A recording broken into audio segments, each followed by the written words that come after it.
The first person to laugh was someone Rowan Sellers had not even looked at yet. He was still signing the intake form at the front desk, printing his name in the careful block letters he had started using after Lily. Not Lily, he corrected himself. Not the name the intake sheet was asking for, the handwriting habit, the one his daughter had taught him by holding his hand over hers one afternoon at the kitchen table saying, "Slow down, Dad. Letters need room to breathe." He had not thought about that in months. He thought about it now in the lobby of Meridian Aviation's private terminal outside Calgary, while a man in a $3,000 jacket laughed at the jacket Rowan was wearing, which had cost $42 at a surplus store in Red Deer and still smelled faintly of motor oil no matter how many times he washed it. Rowan kept writing. He had driven 4 hours in a truck with a cracked defroster and one working windshield wiper to get here before the 7 a.m. registration cutoff. There were 16 other candidates in the room, most of them younger, all of them wearing the kind of clothes that said their last job had not involved crawling under turboprop engines in northern Alberta at -30. A few had security lanyards from recognizable companies. One held a leather portfolio with his name embossed on the cover. Rowan had a manila envelope with a corner, slightly bent, where his 9-year-old daughter Petra. He caught the name before writing it, checked it against the list in his head, different Petra, a name he had used before, and pulled himself back, where his daughter had tucked in a granola bar that morning without him asking, folding it very precisely into the corner as if hiding it from people who might object to granola. He had not used that name. He was using Cora. No, he caught himself again. That name was also on the list. Her name was Wren. That was what he would call her in the telling of this. His daughter Wren, 9 years old, who had folded a granola bar into the corner of his envelope and said, "For luck," which she said about most things she gave him, because she had learned early that her father needed reasons to accept help. He finished signing the form and stepped back from the desk.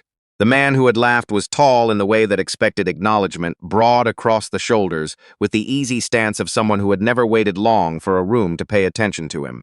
His name tag said Doyle, but Rowan would not learn his last name until later, and by then the name would not matter much. He was standing with 2 other candidates, and all 3 had turned toward Rowan with the same expression, the one that asked no question out loud but communicated a clear enough verdict. Wrong building, wrong clothes, wrong decade. Doyle said, loud enough for the row of chairs behind him to hear, "What's the intake form asking for under previous aircraft hours?" Rowan did not answer. "Because if it's asking for lawnmower hours," Doyle said, "this guy's probably overqualified." The 2 men beside him laughed. A few people near the window smiled without meaning to. Meridian Aviation's executive pilot selection program accepted 8 candidates a year to fill seats in their private charter division. The terminal room where the assessment began had been designed to feel like a test before the test. Glass walls overlooking the tarmac, a row of Pilatus PC-12s visible through the frost on the windows, and a panel of assessors behind a half-mirrored partition who watched how candidates behaved before they ever entered an aircraft. Rowan had not looked at the partition yet. He had looked at the windows. 3 runways visible. 2 active. Wind from the northwest at what his body estimated as 18 knots from the way snow was moving across the apron. 1 aircraft in pre-flight inspection, a King Air 350, ground crew working port engine, left cowling not yet secured. He noted it the way he noted everything in unfamiliar rooms, not deliberately, just as information that arrived and stayed, the way certain things stayed with certain people. He chose a chair near the corner and sat down. The assessor behind the partition, a woman in her late 40s named Sylvie Marchand, had been running these evaluations for 11 years. She had seen candidates try to intimidate competitors, candidates perform confidence for the mirror, candidates bring portfolios thick enough to anchor boats. She had not seen many candidates sit down in a corner chair and immediately catalog every aircraft visible on the tarmac without appearing to look at them. She made a note. Doyle was still talking, drifting toward Rowan with the unhurried confidence of a man who did not expect to be interrupted. "They let walk-ins apply this year," he said, to no one and everyone. "Must be a slow intake." Rowan looked up from the chair, just once. The look lasted less than a second. Doyle felt it land somewhere uncomfortable and was not sure why. "Walk-in," Rowan said, "isn't the same as lost." He went back to the granola bar Wren had packed him, opened it, ate it quietly, and said nothing else. The first assessment module was a written systems evaluation. Rowan finished 11 minutes before the next person, checked his answers once, and sat with his hands folded on the table until the proctor collected the sheets. Doyle, 2 seats to his right, was still writing at the buzzer. The second module was a simulator scenario, unexpected hydraulic failure during approach into a mountain airstrip, crosswind exceeding limits, 1 radio functioning. Candidates went in pairs, observed by the panel. Rowan went third. His sim partner was a retired Air Canada first officer who had been through the process before and expected a quiet second seat.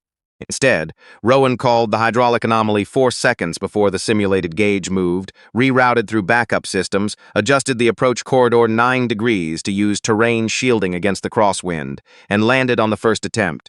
His voice during the sequence stayed so level the sim technician checked afterward whether the headset audio had been buffered. It had not. Doyle, on the 4th rotation, aborted twice and landed on the 3rd attempt. He walked out of the simulator bay with his jaw set and his eyes moving immediately toward Rowan. "Lucky setup," Doyle said. "Different wind parameters on yours." Rowan zipped his jacket. "Same parameters. Different approach." Doyle stepped closer, the way people step closer when they want a reaction to interpret. "You know what your problem is? You don't look the part. This company puts pilots in front of high-value clients. You have to look like you belong in that seat." Rowan looked past him toward the window, where the King Air 350 was still on the apron. The left cowling was still not secured. Ground crew had moved on to something else. He looked back at Doyle. "Someone should tell your ground team that the port cowling on that King Air has been open for 40 minutes. Doyle frowned. "What?" Rowan nodded toward the window. Doyle turned. Through the frost, the cowling, visibly unlatched, shifting slightly in the wind. 2 seconds later, Sylvie Marchand's voice came through the terminal intercom, calm and precise. "Ground operations, please confirm port cowling status on Charlie Foxtrot November at stand 7. Maintenance hold until confirmed." Doyle turned back, but Rowan had already crossed the room toward the water station and was pouring himself a cup of something that tasted like it had been brewed in a different decade. The lunch break was 40 minutes. Rowan stepped outside and sat on a concrete barrier near the maintenance road. Not because the terminal was loud, but because the terminal was warm in a way that made him sleepy, and he had not slept more than 5 hours in 3 days. He had been working nights at a freight carrier in Red Deer to bank enough hours to qualify for the Meridian evaluation, and then driving home before Wren's school bus arrived at 7:50 so that she did not have to come home to an empty house. She had figured out the arrangement 4 months ago. She had not said anything about it until one morning she left a sticky note on his mug that said, "You don't have to be invisible."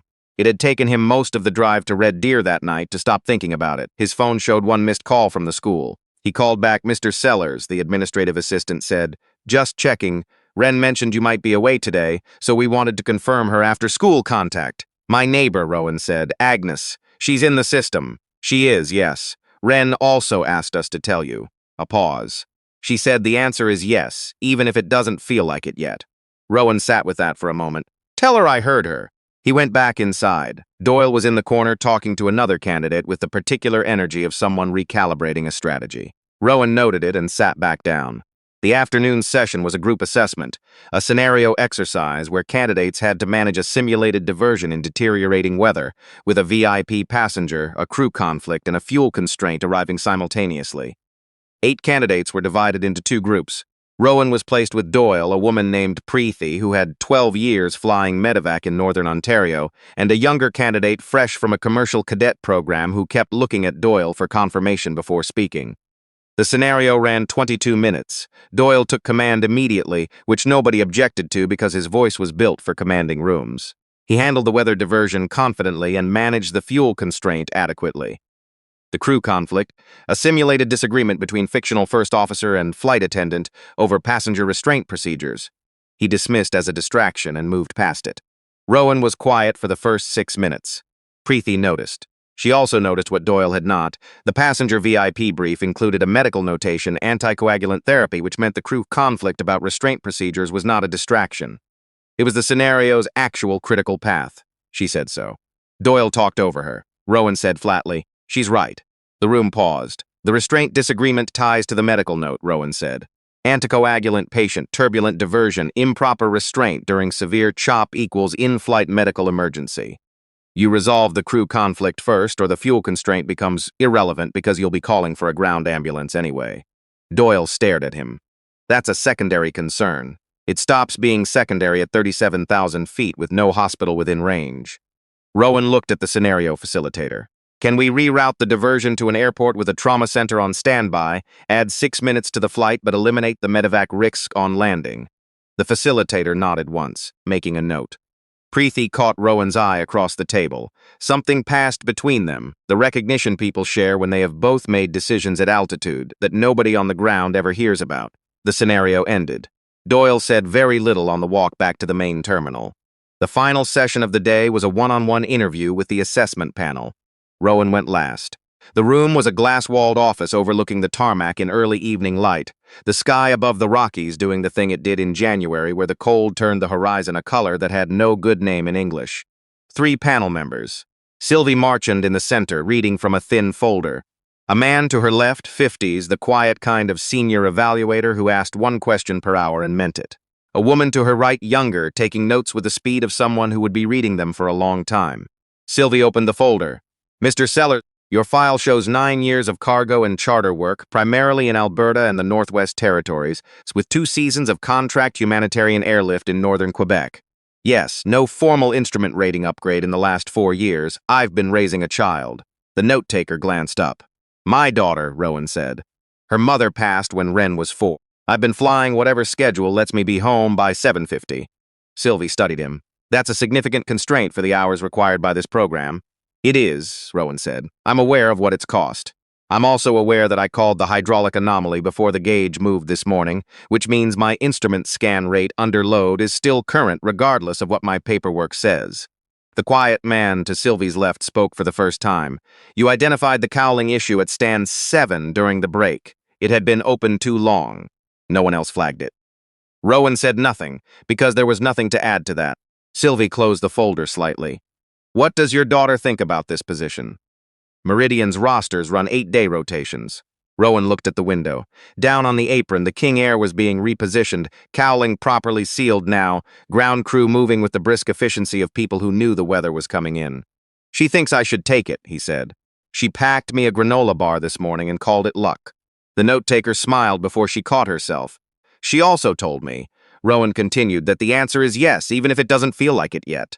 He paused. I didn't fully understand what she meant until I was sitting outside this building at lunch. I think she meant the job. I think she meant the rest of it too. Sylvie looked at him for a long moment. Then she made a note. The interview ended. Rowan walked back through the terminal toward the exit, collecting his jacket from the chair where he had left it. Doyle was still in the building, standing near the front desk. And his expression when he saw Rowan was the expression of a man who had begun to suspect the scoreboard had changed while he was not watching. You're not what this program is looking for, Doyle said.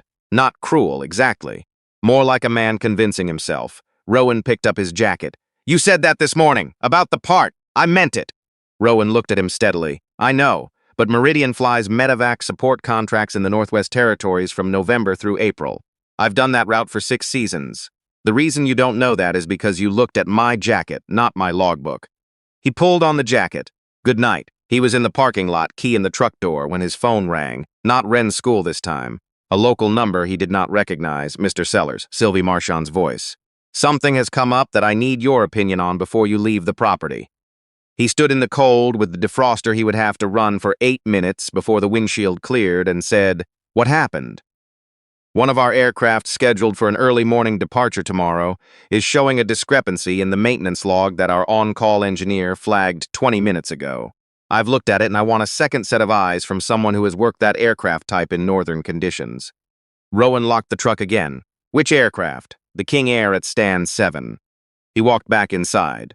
The maintenance office was a different kind of room than the assessment spaces. Smaller, functional, smelling of hydraulic fluid and coffee made too strong. The kind of room where the work was real and the paperwork was a formality. Sylvie was there with her on-call engineer, a man named Brett who had been with Meridian for 19 years and had the hands to prove it.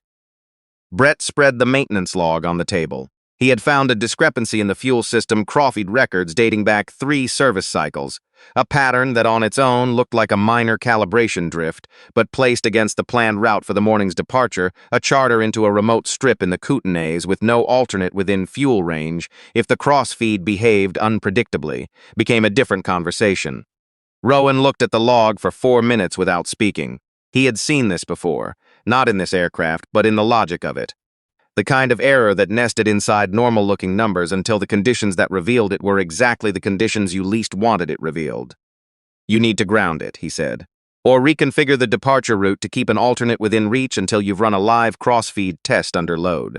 Brett nodded slowly, the nod of a man who had already thought this but wanted to hear it said. The charter client, Sylvie said. It's an executive wellness group, high-value booking, significant revenue for the quarter. Rowan looked at her. I know. I'm not asking you to change the assessment, she said. I'm telling you the context. The context doesn't change the log. She looked at him for a moment. No, it doesn't. She turned to Brett. Ground it. Reroute or reschedule. I'll handle the client call. Brett was already reaching for the radio. Rowan started for the door. Sylvie spoke behind him. Mr. Sellers, who taught you to read fuel system logs that way? He stopped with his hand on the frame. The question arrived somewhere unexpected, the way certain questions did, sideways in rooms you had not planned to be standing in. My wife, he said. She was an aircraft maintenance engineer. We used to go over logs together on the kitchen table after Wren went to bed. He did not turn around. She caught 3 errors in 7 years of doing that. This pattern looks like the second one. The room stayed quiet. Rowan said goodnight a second time and went back to the truck. He drove for 20 minutes before he pulled over.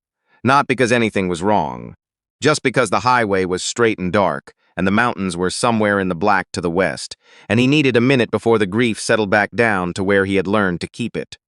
Sandra had been careful about fuel systems. She had said once that the errors that killed people were never the obvious ones. They were the ones that looked like nothing for a long time. He had thought she was talking about aircraft.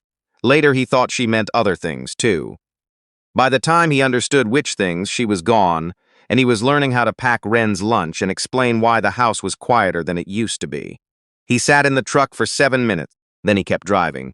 3 days later, a letter arrived at the house in Red Deer. Wren found it in the mailbox before he was awake, brought it inside, and placed it on the kitchen table beside his mug with the stack of bills and one of her drawings, a small picture of an airplane with a smiling pilot, and in the passenger seat a figure with pigtails holding what appeared to be a very large granola bar.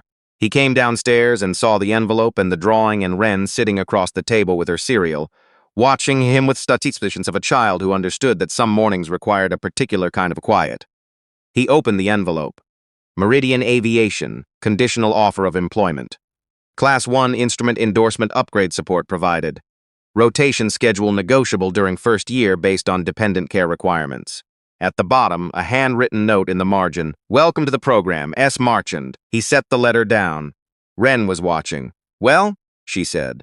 He looked at his daughter, who had inherited Sandra's handwriting and her mother's habit of folding things carefully and her particular ability to say yes before anyone had asked the question.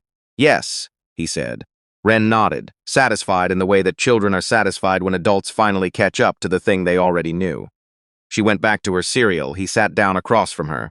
Outside, the January light was coming in gray and thin off the snow in the backyard, the same light that had been there every morning for the past 5 years, and he was surprised to find, in this ordinary light, in this ordinary kitchen, that something he had been carrying very carefully for a long time felt, not lighter exactly, but different. Like it had shifted from weight into shape, like it had become something he could carry differently now, not gone, just changed. He poured himself coffee and looked at Wren's drawing, again the pilot in the left seat, the girl with pigtails, the enormous granola bar. Nice plane, he said. Wren did not look up. I know, I gave her good engines. He smiled at his coffee. For the first time since he had turned off a highway in the dark to sit with grief for 7 minutes, the smile was not something he had to find. It was just there. The way things sometimes were when you stopped looking for them and let them arrive on their own schedule, in their own time, in a kitchen in Red Deer on a January morning, with cereal going soggy in a bowl and a letter on a table, and a daughter who packed granola bars for luck and was almost always right about what you needed before you were.